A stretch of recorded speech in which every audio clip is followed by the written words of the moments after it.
This is a mainboard N8VG from Sanyo DP47460, or it goes in another TV, but I believe this is from the 47460 is the other.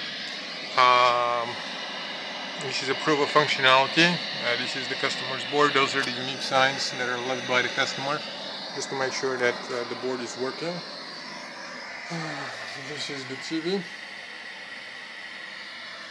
and again, that's the board. That is all. The board worked. The customer claims that when turned on, that their TV shuts off right away. The problem must be elsewhere. Usually it will be in that connection. Very rarely it's going to be in the power supply board. It's not impossible, but I would first disconnect this to see whether the TV comes on without it, and of course without an image. That's all.